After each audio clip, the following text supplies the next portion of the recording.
Il y a des moments où tout vacille, où la tension s'accumule dans l'air comme un orage prêt à éclater.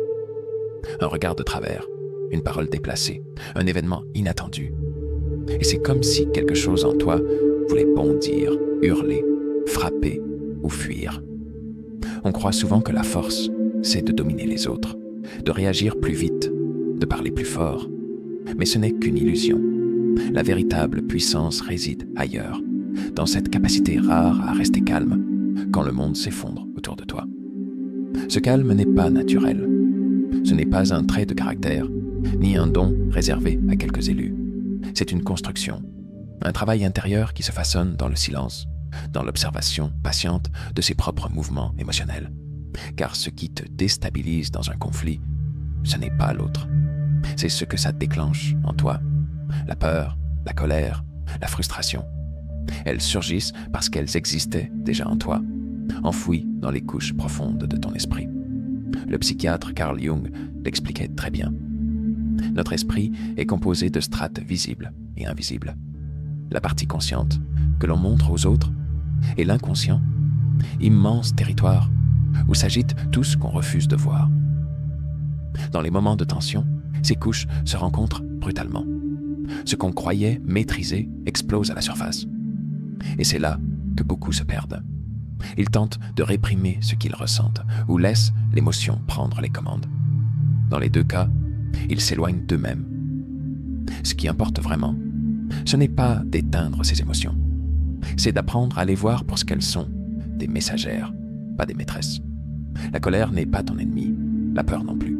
Ce sont des signaux, des indications sur ce qui se joue en toi, bien plus que sur ce que l'autre t'impose. Celui qui sait observer ses émotions, sans s'y confondre, possède déjà un pouvoir que la plupart ignorent. Mais comment cultiver ce calme au milieu du chaos? L'histoire d'un homme, venu d'un autre temps, apporte un éclairage fascinant à ce sujet. Un guerrier errant du Japon féodal, qui a traversé des dizaines de combats où la moindre erreur coûtait la vie. Son nom, Miyamoto Musashi. Si cet homme est resté dans l'histoire, ce n'est pas seulement pour sa maîtrise de l'épée, mais pour sa capacité, presque surnaturelle, à rester impassible dans les situations les plus extrêmes. Musashi n'était pas de ces guerriers qui cherchaient la gloire ou les honneurs. Il se tenait à l'écart des cours et des titres. Il dormait dans des grottes, méditait au lever du soleil et passait des heures à contempler les branches des arbres ou le vol d'un oiseau. Chaque duel n'était pas pour lui un spectacle de force, mais un laboratoire intérieur. Ce qu'il cherchait, ce n'était pas de vaincre l'autre, c'était de se vaincre lui-même, de comprendre ce qu'il se passait en lui au moment où la mort pouvait frapper, de sentir la peur sans s'y abandonner, d'entendre la colère sans lui obéir, de rester là, entier, malgré la tempête. Dans ces instants où la tension déchirait l'air, Musashi cultivait ce qu'il appelait la distance émotionnelle, une sorte d'espace intérieur où l'émotion surgit sans engloutir celui qui l'éprouve. Là où d'autres se noyaient dans l'agitation, il observait. Ce qui frappait ses adversaires, ce n'était pas la vitesse de sa lame, mais l'absence totale de tension dans son regard. C'était comme s'il lisait déjà le combat avant qu'il ne commence. Non pas en devinant les gestes, mais en percevant ce que l'autre ressentait avant même qu'il s'en rende compte. Et c'est précisément ce qui manque à notre époque. Nous sommes devenus hyper réactifs, à l'affût de la moindre menace pour notre ego. Un commentaire déplacé, une critique anodine, et tout vacille. On explose, on fuit, on se défend sans même comprendre contre quoi. La plupart des conflits que nous vivons ne sont pas contre les autres, mais contre nous-mêmes. Des guerres intérieures déguisées en disputes extérieures. Ce que Musashi et Jung nous apprennent, c'est que la seule véritable victoire, c'est celle qu'on remporte à l'intérieur. Que la capacité à garder son calme n'est pas l'absence d'émotion, mais la capacité de la traverser sans s'y perdre. Que le vrai pouvoir n'est pas d'éteindre la colère, mais de la laisser te traverser comme un vent que tu sens sans qu'il te déracine. Et ce chemin commence ici. Il y a une erreur que beaucoup commettent. Croire qu'être calme, c'est être insensible, qu'il faudrait étouffer ses émotions pour rester centré dans un conflit. C'est faux. Le vrai calme, c'est sentir chaque émotion passer, en percevoir la force sans lui permettre de prendre le contrôle. C'est voir la peur, la colère, la frustration et rester en équilibre. Comme si une part de toi regardait la scène depuis l'extérieur, sans se laisser emporter. Miyamoto Musashi maîtrisait cet art mieux que quiconque. On raconte qu'avant ces duels, il pouvait percevoir la peur de son adversaire simplement à la façon dont il respirait. Il voyait l'inquiétude derrière l'agitation, l'arrogance qui cache souvent la peur de perdre. Lui, au contraire, se tenait là, silencieux, parfaitement ancré. Non pas qu'il ne ressentait rien, mais parce qu'il avait appris à créer cet espace intérieur entre ce qu'il ressentait et la manière dont il agissait.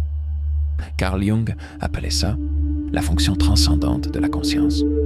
C'est ce moment très particulier où tu te rends compte que tu ressens une émotion, mais qu'elle n'est pas toi. Ce petit intervalle entre le déclenchement de la colère et le geste impulsif, entre la peur qui surgit et la fuite. Ce court instant, souvent imperceptible, où un choix existe encore, celui d'observer, de respirer, de ne pas répondre par automatisme. C'est dans cet espace que naît le véritable calme. La majorité des gens ne s'entraînent jamais à cultiver cet intervalle. Ils vivent dans la réaction immédiate. Dès qu'une tension apparaît, ils cèdent à l'impulsion. Ils répondent au ton par le ton, à la provocation par la provocation. Ils deviennent le jouet de ce qui les traverse. Jung expliquait que dans ces moments-là, ce ne sont pas des décisions conscientes qui prennent le dessus, mais des complexes émotionnels. Des énergies refoulées qui jaillissent dès que le contexte les réveille. Ce n'est plus toi qui agis, ce sont des morceaux oubliés de toi qui se battent pour exister. Musashi, lui, s'entraînait pour éviter ça. Et son entraînement ne se faisait pas uniquement avec une épée. Il peignait des oiseaux, il méditait, il observait le vent dans les feuilles, le mouvement des nuages. Il savait que chaque détail compte, que la maîtrise de soi ne s'acquiert pas en pleine bataille, mais bien avant, dans les gestes anodins du quotidien. Être présent quand on coupe du bois, être attentif quand on respire, être là, pleinement, dans chaque instant. Cette capacité à être là ouvre une autre dimension essentielle dans le conflit, l'anticipation consciente. Non pas en devinant l'avenir, mais en apprenant à lire ce qui est déjà là. Musashi avait pour habitude d'arriver en retard à ses duels. Ce n'était pas un manque de respect, mais une stratégie. Pendant que son adversaire se consumait dans l'attente, lui prenait le temps de sentir l'atmosphère. Il observait la nervosité qui montait, le corps qui se crispe, l'énergie qui change. Et à cet instant, avant même que le combat ne commence, il savait déjà qui allait dominer. Anticiper ne consiste pas à prédire l'inévitable, mais à voir ce qui se répète, à reconnaître les schémas chez l'autre et surtout en soi. Comment réagis-tu quand tu es attaqué? Quand on te dévalorise? Quand on te provoque? Quel est ton réflexe automatique?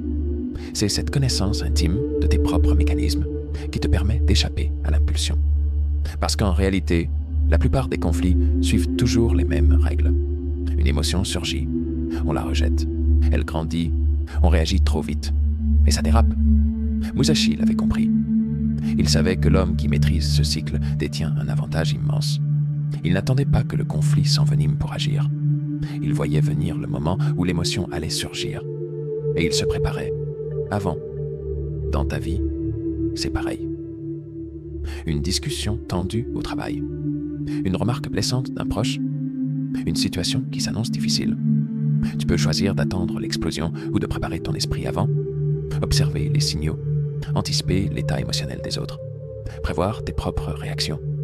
Pas pour fuir, mais pour mieux choisir quand et comment agir. Parce qu'au fond, la vraie force ne vient pas de celui qui frappe vite. Elle vient de celui qui voit avant, qui sent ce qui se joue sous la surface, qui refuse d'être l'esclave de son émotion. Et ça, ce n'est pas du hasard. C'est de l'entraînement, de l'attention, de la lucidité. Ce que Musashi appliquait avec son sabre, tu peux l'appliquer dans chaque mot que tu prononces, dans chaque regard que tu soutiens, dans chaque situation où l'instinct te pousse à exploser, mais où tu choisis de respirer et de rester là, entier. Il y a quelque chose d'invisible dans les moments de tension. Une chose que peu de gens remarquent parce qu'elle semble trop banale pour qu'on s'y attarde. Et pourtant, elle décide souvent de tout. C'est ta respiration, Observe un instant ce qui se passe dans ton corps quand une situation te met sous pression. Ton souffle devient court, rapide. Ton poitrine se contracte. Ton ventre se fige. Tu respires par le haut des poumons.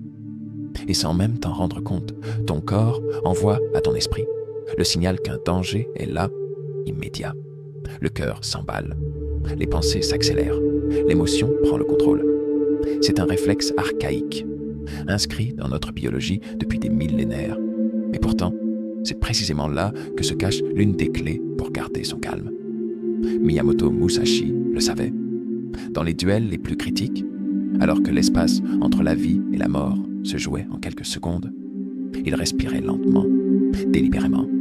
Non pas parce qu'il n'avait pas peur, mais parce qu'il avait compris que la respiration est le lien direct entre l'esprit et le corps. Que celui qui contrôle son souffle contrôle sa présence. Et que celui qui garde sa présence garde le choix. Aujourd'hui, la science l'a confirmé. Une respiration maîtrisée ralentit le rythme cardiaque, diminue le taux d'adrénaline, réactive le système nerveux parasympathique qui ramène au calme. Mais Musashi n'avait pas besoin de laboratoire pour le savoir.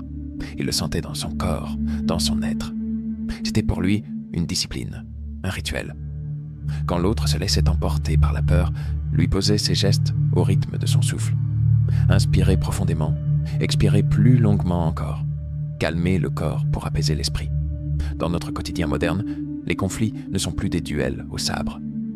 Ils prennent la forme de tensions verbales, de critiques mal digérées, d'attentes frustrées, de malentendus. Mais la mécanique intérieure est identique. À chaque tension, ta respiration se dérade. Et dès que tu perds le rythme, tu perds le centre. Les émotions prennent la tête du système et dictent tes actions. C'est pourquoi cette pratique est essentielle. Quand tu sens l'émotion monter, fais une pause. Pose ton regard sur un point fixe. Inspire en comptant lentement jusqu'à 4. Bloque une seconde. Puis expire en comptant jusqu'à 6. Répète 3, 4 fois. Ce simple geste, à lui seul, peut suffire à briser le cycle de réactivité. Il ne fait pas disparaître l'émotion. Il crée l'espace dont tu as besoin pour ne pas agir sous son ordre. Et cet espace mène au dernier principe, le plus décisif, agir avec intention. Trop souvent, on entre dans un conflit pour de mauvaises raisons, pour prouver qu'on a raison, pour sauvegarder son image, pour écraser l'autre, pour éviter de perdre la face. Mais ces raisons-là appartiennent à l'ego, et l'ego agit dans la précipitation. Carl Jung l'avait parfaitement formulé. Tant que c'est l'ego qui décide, on agit pour défendre un masque. Mais lorsque le soi, cette part plus profonde et authentique de nous, prend la main, l'action n'a plus besoin de s'imposer. Elle naît d'une nécessité intérieure, non pas pour se protéger, mais pour préserver ce qui est essentiel. Musashi, vers la fin de sa vie, refusa de nombreux affrontements, non parce qu'il avait peur ou avait perdu sa force, mais parce qu'il n'avait plus rien à prouver. Il savait reconnaître quand un combat ne servait à rien, quand une provocation n'était qu'un appel à l'ego, et il se détournait, pas par faiblesse, par lucidité, parce qu'il avait appris que la vraie victoire est celle où l'on agit uniquement lorsque cela en vaut la peine. Dans ton quotidien, cela veut dire une chose simple. Avant de répondre, demande-toi pourquoi. Pourquoi ai-je envie de dire ça? Pourquoi est-ce que je m'apprête à entrer dans cette dispute? Quelle est mon intention réelle? Est-ce pour clarifier? Pour défendre une valeur qui m'est chère? Ou pour me rassurer? Pour faire taire l'autre? Pour prouver ma supériorité? Ce filtre-là suffit souvent à désamorcer bien des tensions. Parce que lorsque tu agis depuis un espace centré, avec un but clair et aligné avec ce que tu veux vraiment préserver, ta paix, ta dignité, tes liens importants, alors même si l'autre réagit mal, toi, tu restes entier. Ce n'est pas l'issue du conflit qui compte, mais l'état dans lequel tu le traverses. Musashi disait qu'un coup porté dans la précipitation est toujours une blessure pour celui qui le donne. Jung ajoutait que le conflit mal géré est un miroir déformant, qui reflète nos blessures cachées. Mais celui qui respire, observe et choisit son action sait que le combat véritable ne se joue pas à l'extérieur. Il se passe en soi. Et quand tu commences à vivre cela, même au milieu des tensions, quelque chose se transforme. Tu n'es plus ce qu'on bouscule facilement. Tu n'es plus à la merci des humeurs des autres. Tu deviens ce centre que rien n'arrache. Et cette présence-là, personne ne peut te l'enlever. Il existe un combat dont personne ne parle vraiment. Un combat silencieux, invisible, mais bien plus féroce que n'importe quelle dispute ou affrontement physique. C'est celui que tu mènes contre toi-même. Contre cette part en toi qui veut prouver, séduire, dominer. Contre celle qui a peur de perdre, qui redoute de décevoir, qui refuse d'être vue autrement que sous son meilleur jour. C'est ce combat-là que Carl Jung appelait l'affrontement avec l'ombre. Et c'est ce combat-là que Miyamoto Musashi a mené toute sa vie. L'ombre, ce n'est pas ce qu'il y a de mal en toi. Ce n'est pas une zone obscure à éradiquer. C'est tout ce que tu refuses de voir. Tes peurs, ton orgueil, ta jalousie, tes pulsions refoulées, tes blessures non guéries. Tout ce qui dérange ton image de toi. Et parce qu'on ne veut pas l'affronter, on projette cette part-là à l'extérieur. On la voit chez les autres, on l'accuse, on la juge. Et c'est ainsi que naissent la plupart des conflits. Non parce qu'ils sont inévitables, mais parce qu'ils réveillent en nous ce qu'on n'ose pas regarder en face. Musashi avait compris que l'adversaire le plus dangereux n'était pas celui qui tenait une lame, mais celui qu'il transportait en lui, celui qui voulait briller, qui cherchait à impressionner, qui tremblait à l'idée d'échouer. Et c'est pourquoi, à mesure que les années passaient, il s'éloignait des démonstrations publiques, des titres, des combats inutiles. Non pas par peur, mais par lucidité. Parce qu'il avait réalisé qu'à chaque fois qu'il réagissait pour flatter son ego, il s'éloignait de lui-même. Dans notre époque saturée d'images, de validation sociale, de regards braqués sur nos moindres gestes, cette tentation est partout. On veut paraître fort, calme, supérieur.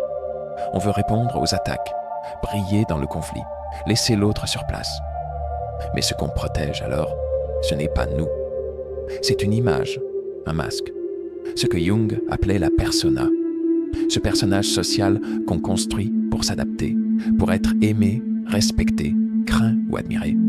Et tant qu'on agit à partir de cette persona, on réagit, on sursaute, on attaque pour préserver un rôle. Le vrai calme, celui qui traverse les tempêtes sans se briser, naît précisément quand on abandonne ce masque. Quand on cesse de vouloir paraître invulnérable. Quand on accepte de voir ce qu'on cache depuis trop longtemps. Jung disait que la croissance psychologique ne commence vraiment qu'à ce moment-là, quand l'ego s'incline, quand on comprend qu'il n'est pas le roi de la psyché, mais seulement une partie, et que si on veut vraiment avancer, il faudra descendre dans les zones qu'il refuse de visiter. Musashi faisait ça dans le silence. Il ne parlait pas beaucoup. Il observait, il se retirait, pas pour fuir, mais pour écouter ce qui vivait en lui, au-delà des apparences. Il savait que chaque duel n'était qu'un miroir, que ce qu'il affrontait à l'extérieur reflétait ce qu'il n'avait pas encore réglé en lui. Ce qu'il coupait, ce n'était pas que l'autre, c'était aussi sa peur, son impatience, son besoin de prouver. À chaque combat, quelque chose en lui tombait. Une illusion, une image, un excès. C'est un chemin exigeant, parce qu'il demande de regarder ce qu'on préférerait ignorer, de reconnaître qu'on est parfois envieux, qu'on a peur d'être rejeté, qu'on réagit parfois pour paraître et non pour être. Mais ce travail-là est indispensable, car tant que ces parts restent dans l'ombre, elles prennent le contrôle dans les moments critiques. Elles te font parler trop vite, frapper trop fort, fuir quand il faudrait rester. Le conflit, disait Jung, n'est pas un problème à éviter. C'est un message.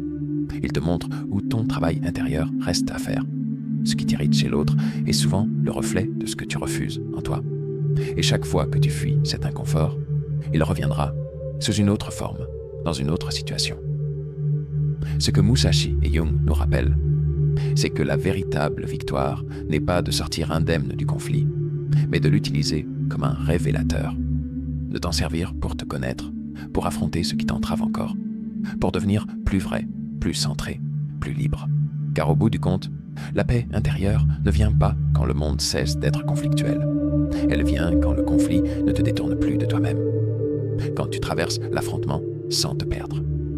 Quand tu peux regarder la tension en face et rester ancré dans ce qui compte vraiment. Là, seulement là, naît ce calme dont personne ne peut te priver. Il arrive un moment pour ceux qui cherchent vraiment à comprendre ce qui les habite, où l'épée cesse d'être nécessaire, où le conflit extérieur n'a plus le même goût. Non pas parce qu'il n'existe plus, mais parce qu'il ne te touche plus de la même façon. Ce moment-là, Jung le nommait l'intégration. Musashi, lui, l'a vécu sans le nommer. Mais tout dans son parcours en témoigne. On croit souvent qu'être fort, c'est ne rien laisser paraître. C'est rester impassible, dominer le champ de bataille, gagner les discussions, garder la maîtrise de soi. Mais ce n'est encore qu'une posture. Ce calme-là est fragile. Il repose sur le contrôle, sur la tension contenue. Il suffit d'un événement plus violent, d'une parole plus aiguisée, et tout se fissure. Le vrai calme, celui qui demeure quand les masques tombent, naît dans un autre espace. Un endroit où tu n'as plus besoin de prouver quoi que ce soit. Où tu cesses de te définir par la victoire ou la défaite. Où tu comprends que les conflits ne sont pas des obstacles à éviter, mais des invitations à te recentrer.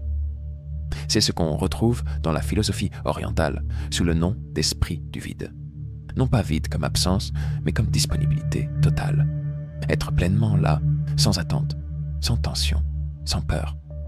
Musashi vivait cela dans sa solitude. Il peignait des bambous, observait la lumière sur les pierres, méditait dans des lieux que d'autres jugeaient insignifiants. Mais pour lui, chaque détail contenait une leçon. La manière dont une branche ploie sous le vent, la trajectoire d'un oiseau, le bruit de l'eau. Tout était message. Tout enseignait comment être sans résister, comment agir sans se perdre.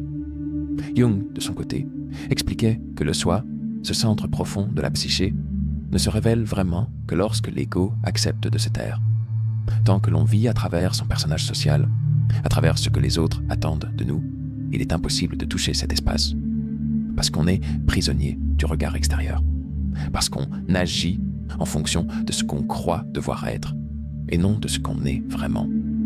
Et c'est précisément pour cela que le calme véritable est si rare. Il demande du courage, celui de regarder ce qu'on fuit en soi, celui de ne plus se définir par ses performances, ni par ses échecs, celui de se tenir là, au milieu du tumulte, sans chercher à contrôler ce qui se passe, mais en habitant pleinement ce qu'on ressent. C'est ce que Musashi faisait lorsqu'il refusait un duel qu'on lui proposait en public, lorsqu'il quittait un cercle où l'on attendait qu'il impressionne, lorsqu'il préférait la compagnie des montagnes à celle des nobles. Ce n'était pas de la fuite, c'était une déclaration silencieuse. Je n'ai plus besoin de ce jeu-là. Ce qui rend cet état possible, ce n'est pas l'absence d'émotion, c'est la capacité à les traverser sans qu'elles prennent le pouvoir. C'est savoir que la peur existe, que la colère surgit, mais qu'elles ne sont pas toi, que tu peux les sentir, les écouter sans leur obéir. Ce détachement-là n'est pas de l'indifférence, c'est de la lucidité. Dans ta vie, ça peut prendre des formes très simples. Refuser de répondre à ce message qui t'agresse.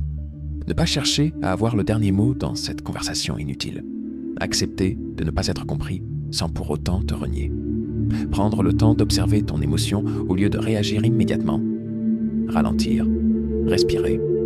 Écouter ce que ça remue en toi avant de chercher à régler la situation dehors. Car ce qu'enseignent Jung et Musashi, c'est que le conflit extérieur n'est jamais le problème. Ce n'est qu'un révélateur. Le vrai défi, c'est ce qu'il active en toi, ce qu'il t'oblige à regarder, ce qu'il te pousse à intégrer. Et c'est là que la transformation se joue, non dans la résolution rapide, mais dans la manière dont tu traverses l'épreuve, dans la façon dont tu restes fidèle à toi-même au milieu de la tension. Le calme véritable ne s'improvise pas. Il ne se décide pas sous l'impulsion. Il se prépare. Il se cultive dans les silences, dans l'attention portée à ce qui semblait insignifiant, dans les batailles qu'on choisit de ne pas livrer, dans celles qu'on accepte de mener sans haine. C'est un état qu'on devient, à force de s'être confronté à soi-même et d'avoir cessé de fuir. Et quand ce moment arrive, le monde peut bien s'agiter. Toi, tu restes là, pleinement